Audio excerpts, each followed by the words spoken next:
Hi, everyone. I'm Jodie Nelson. I am curating the experience called Beyond an Inconvenient Truth.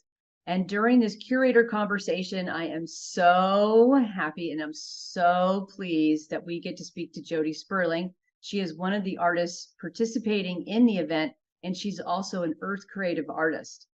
So today we're talking in March. Today's March 23, and I found her out in California. She is an artist that lives and works in New York City, but she's in California on her way to a residency in Alaska. So we're going to start out today asking her a little bit about that residency and this project she has going on. And I'd really love to know how important residencies are for you. Great. Thank you, Jody. It's great to talk to you, and I'm really excited to have my work be included in this exhibition and also to be part of the Earth Creative Collective. I think um, right now artists are in a place to really amplify the message that the scientists are getting out there, that we are living in a very perilous time. And I think when we band together, our voice is louder and we have a broader impact. So I am grateful for this opportunity to help um, in this process of confronting these hard truths, but also like really spending some time visioning more positive, hopeful futures and motivating ourselves to take the actions to get to these beautiful places that we can imagine and that are attainable, that we can do this. And We so can. that's part of what this work of art is about. It's really opening up our imagination to possibilities. Wow. And your work is so inspiring. I have seen, for those who haven't seen the performances yet, you will come to the event and we'll be able to post them some snippets online for you to take a look at. But what I'm most interested in this is this line quality that she's able to produce in performances. I mean, I've watched dance shows on TV. I watch So You Think You Can Dance. I watch J Lo's World of Dance, and they speak of the human lines that these dancers are able to do. But what are you going to work on when you go up to Alaska?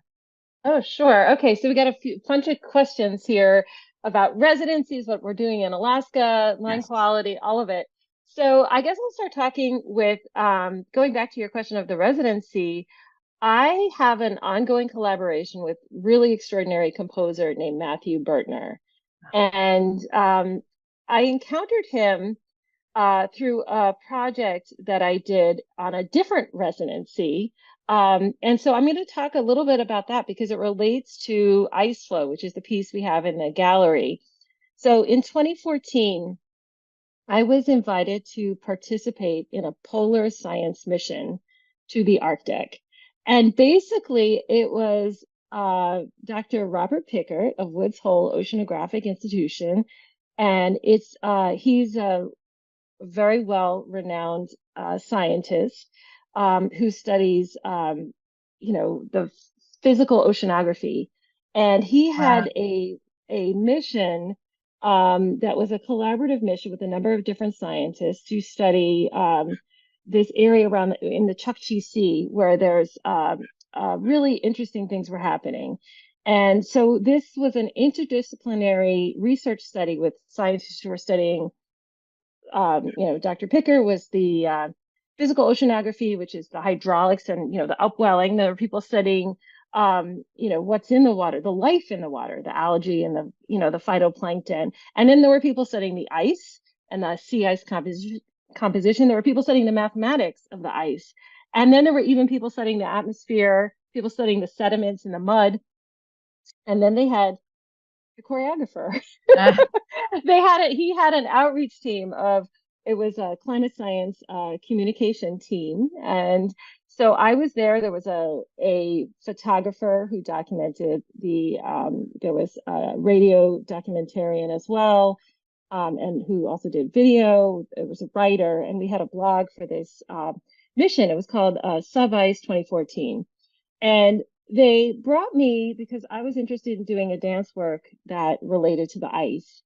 And while I was there, it was a 43-day mission, and and we talked about the importance of residencies. I was there soaking up the science, Yeah. learning about sea ice, even participating in some of the data collection. They had a, observation where I would, every 2 hours, somebody from the science party would go on the deck and just do a visual. What ice are we seeing out here? What kind of ice? How thick is it? And so I learned all the kind of technical terms for how to describe sea ice, the different types of it, the thickness of it. And this is a region where, the ice on average was about, 1.5 meters thick. But, in decades past, it had been 20 meters thick. And now this is a region where, if you see in the film, I'm dancing on this ice and it Yeah. looks like it's land. It's just, as far as you can see in every direction. Now the ice in this region is, it's very sketchy. So, I gotta it's tell you, when I saw you dancing out there, I, I mean, I've worked with a lot of artists. I've worked with a lot of different interdisciplinaries, a lot of different media. I had to question it. I said to myself, is this Photoshop? Like, what is this? Because there was an emotional response that was so high, I was so riveted. I had to know everything about what you were doing and where it was and everything. So you were able to go so in and what go, happened? Yeah. So the way it was created was, so the background is that I often work with these larger than life costumes, and this comes from a historical perspective, and it does relate to your question of line. It was called serpentine dancing. It was created by this woman, Loie Fuller, who was a famous artist who, from the 1890s to the 1920s, danced in these very large costumes that made of hundreds of yards of silk. And what I've been doing is taking this genre she created over 100 years ago and then putting it into environmental context. And the painting on the fabric was based on a photograph of pack ice. So ice in its formative stages in the same region. It was taken on the same photograph was taken on that ship that, the year prior to me going. And I had a visual artist who's a textile artist paint the costume with this pattern so that when I move in this in on the ice, what you're seeing is almost like a time lapse of the ice formation. And what was amazing was, in terms of the process of me on the ship, is that I was considered another researcher. And I want to say there's this real simpatico between artists and scientists because artists are researchers and we're looking to sort of, maybe test a hypothesis and do a little experimentation. And then we hit on something, we get a theory, and then we kind of publish, right? yes, And yes. so we're in search of truth the way that scientists are in search of truth. And what I was able to do is each time that the ice scientists would go down and study and drill holes in the ice sheet and see how thick it was and analyze the properties, they would let me go down as well, and they would create a little area for me. And even that, every time they had a, what was called an ice station, they would map it out and be like, this is, this research team, and this is, for this other research team, and here's the dance research area, and it was very official and also ad hoc at the same time. And everybody helped me, the whole crew chipped in with, sometimes people who weren't familiar with camera work, they helped film it and they helped get me gear I needed and, help carry my stuff down. So it was very collaborative between the crew of the Healy, it was the U.S. Coast Guard cutter Healy, this very large ship, and then the scientists who maybe they weren't doing the ice work, so they had time at that on those hours. And then the outreach team that edited this video on the ship. So it was just all done then and there. And then we made this short film, and it was really, I feel like it distilled the essence of what my experience was.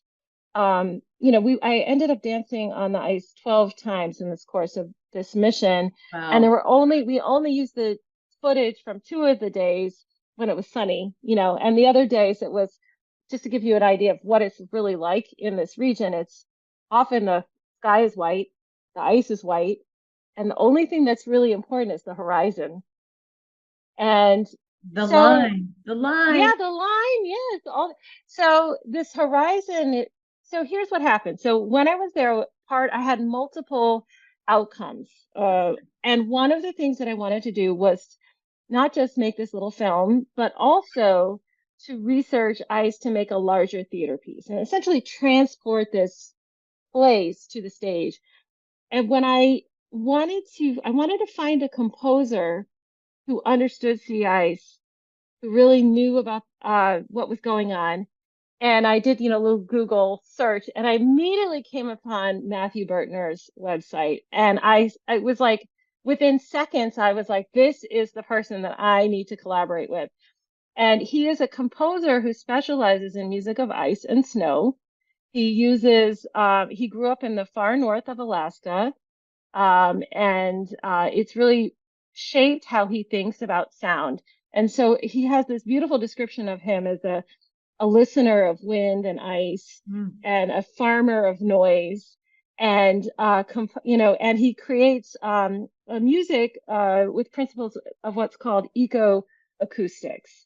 So ecoacoustics is both a form of music composition, and also it's something that's used in science, where people listen to the properties of natural system. They use this acoustic information either, for science or design, or for composition, for music composition. And so he makes music that is climate change music, recording glaciers, listening to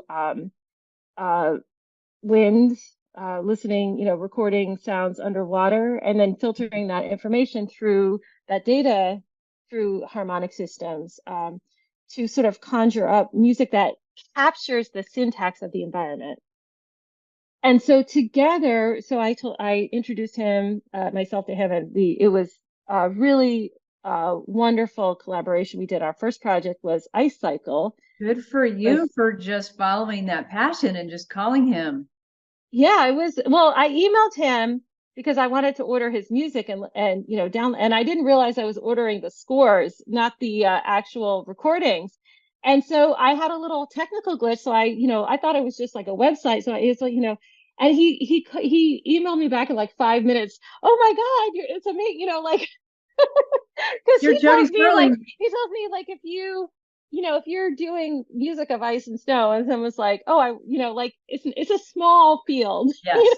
Yes. So so that was the beginning of a very long collaboration. So since then we did a project called Windrose that was about atmospheric change and looking at how wind is changing, and also how we can when we perform, how we can generate wind, like air currents, and like think about making dance that's not just this. So this is the question of line quality. To me, is almost like line is two-dimensional. And I think when we think about dance, I really encourage everyone to think and perceive three-dimensionally. So beyond line, and because often dancers were trying to be pretty and we're trying to fit, make this like line that's very clean, but real in nature, you never see a straight line. I mean, that it's like it's a straight line up, right? To the, reaching for the sun, if you're photosynthesis, but something gets in the way and you're going to go around it to go up, and so I'm interested in, I'm really interested in spirals. I'm interested in fractal formations. A lot of my choreography, like we use fractal patterning. So with Matthew, we did this piece on ice. We did this piece relating to wind. We did a piece relating to fractals. That was filmed for a documentary about Lily Fuller, actually, that should come out this year. Then we did a piece during the pandemic on plastic pollution. Um, and now we're working on a piece about tree ecology. So this is like we started working in 2014, so almost 10 years, not quite, of this collaboration. And so the residency is basically, he's an artist in resident at the Anchorage Museum in Alaska. And I am going up there to work with him on our next project. and then we will share our process in a kind of lectern at the museum, like a performance of some of our works together and a little piece of maybe something new that will develop.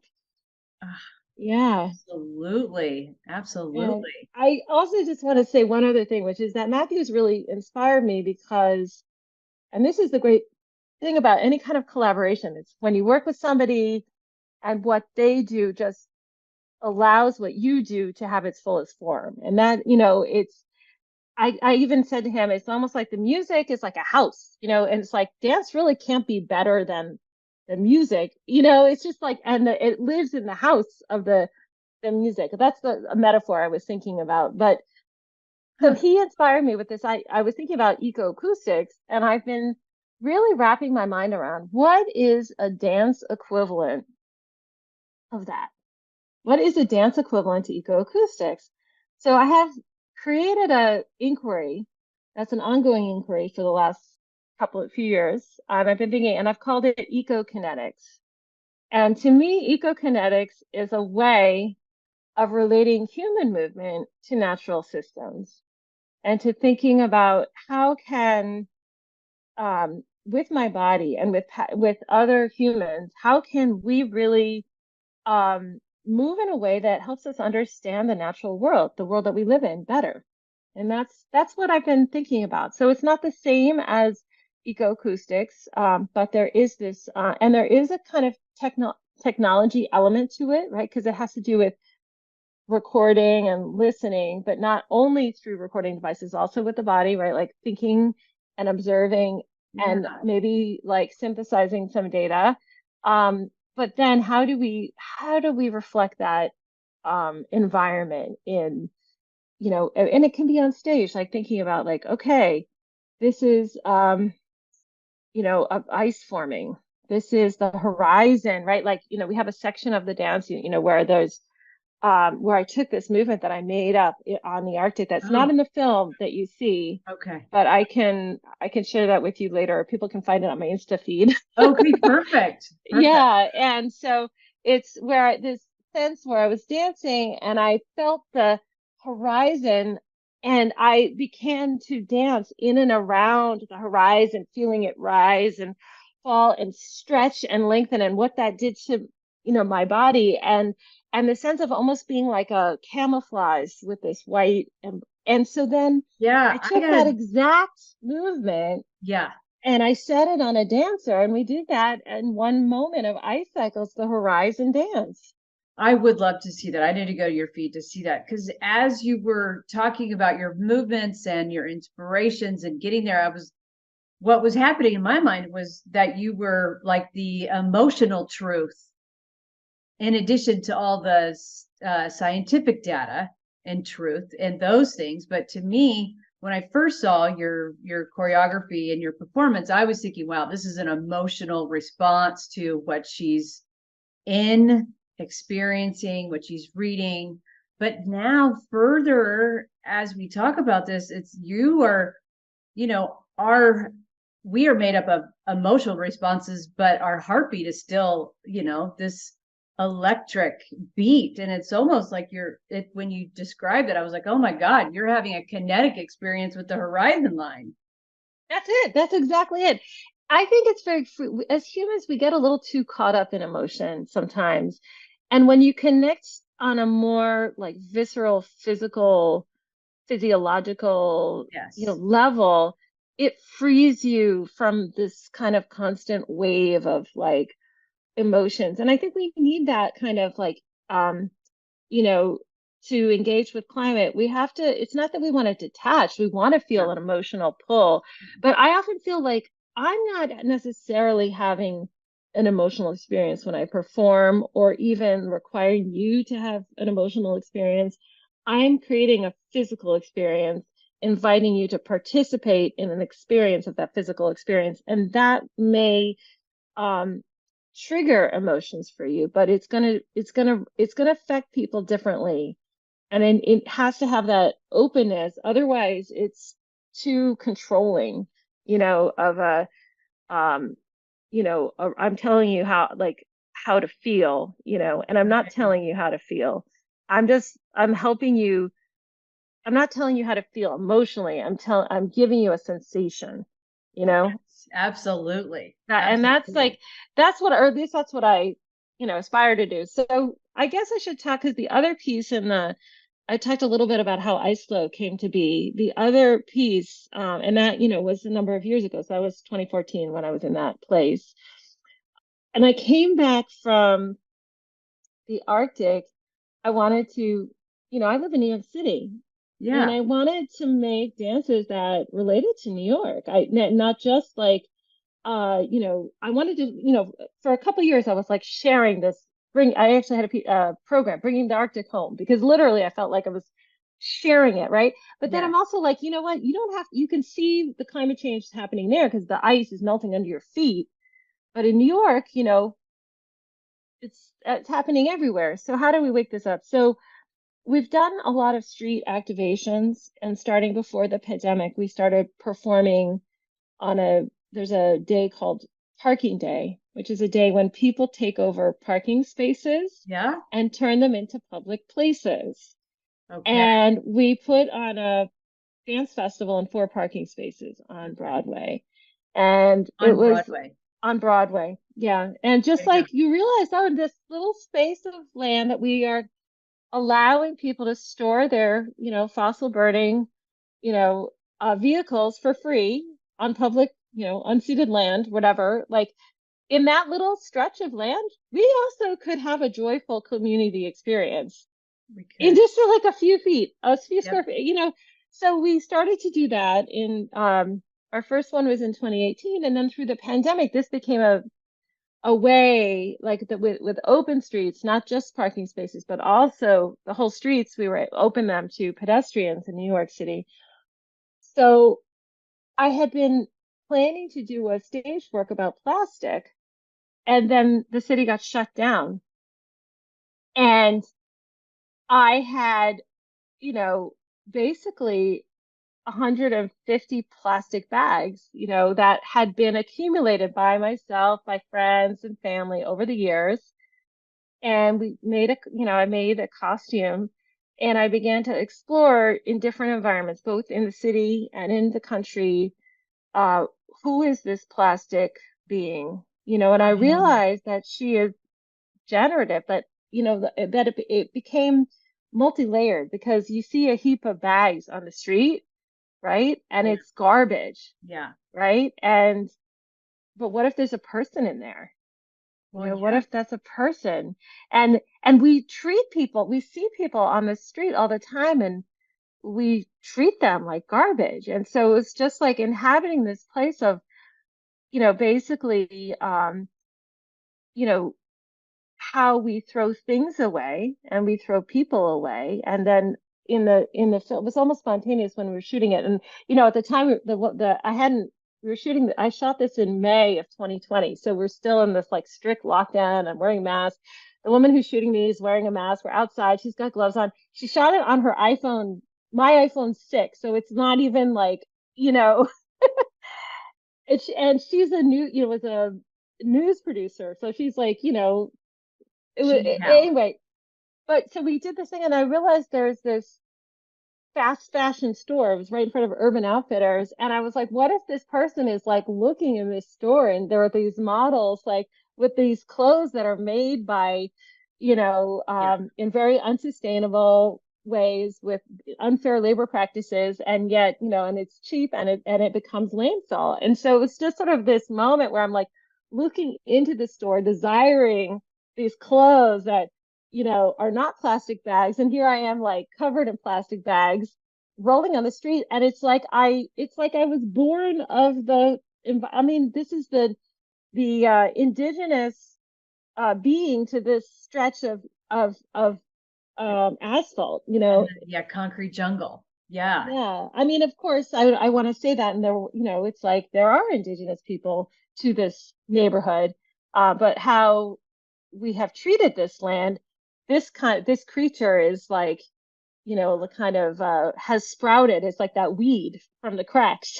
Yeah. Yeah. And what I found that I was trapped by, oh, by the way, there's a bald eagle flying outside my window right now. Love it. Oh my God.